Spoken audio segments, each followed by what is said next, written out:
All right, let's go, members.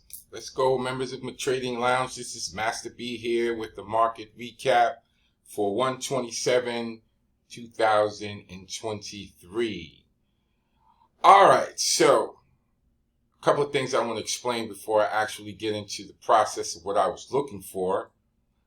This red line represents, or this red box area had represented the highs of the previous, let's go to the 4-hour, right? So I took my supply area from the 4-hour highs here from the 26 going into the close, and I found my demand zone down here at the bottom from the 4-hour.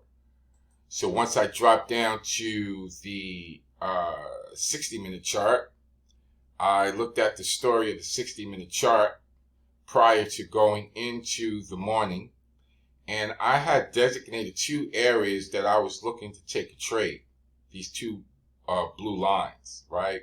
So I said if the market broke up, I would take the trade between these two blue lines, which represented 3 points, which is 12 ticks on the ES. And I said if it breaks down beneath these lows, I was looking to take it from this low, this box here, down 3 points. So as you can see, it never made it down to my bottom targets, but it gave me a sniper shot on my two upper lines that I was looking to enter into a trade. So when I dropped down to the 5-minute chart, which is the chart I actually pulled the trigger on, those two lines represented from the hourly chart, and we had the 4-hour box during the 9:30 open and breached the top out the top. So I waited for the pullbacks to happen. Once the pullbacks happened, then I began looking for a trade, which one came at approximately 10:50. Okay. And caught it when she was coming back, when she found support here. Anytime I see candles start to put in 4 or 5 lows at one area, I look at that as a support. The market has found support, so I'm looking for it possibly to reverse.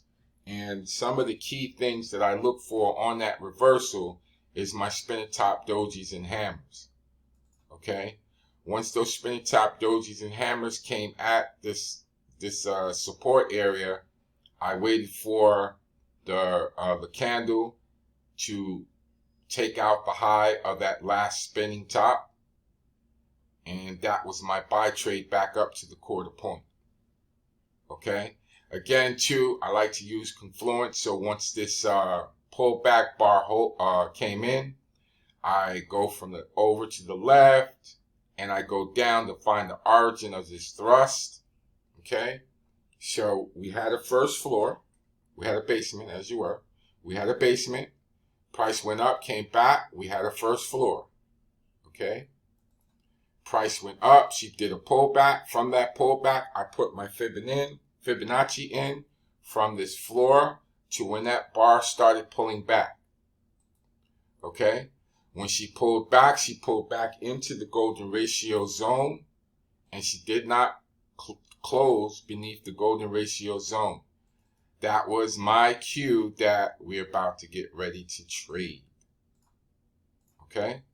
That was my golden ratio zone. Soon as she started rising up out of there, we're in my 10 to 12 span to look for a trade.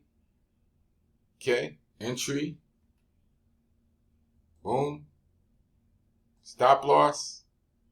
Boom. Target. TP1. Negative 27.2. If you look at some of my previous videos, you're going to see this pattern happen every single day. Okay? You'll notice that we pretty much did the same thing like we did yesterday. They paid the buyers and they paid the sellers. Okay?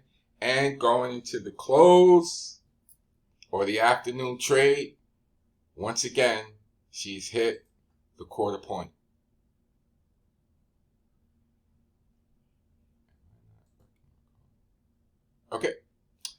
So, yeah, you guys have a great weekend and continued success on you guys trying this quarter points, using the quarter points as market structure with confluence with the Fibonacci and the golden ratio zone.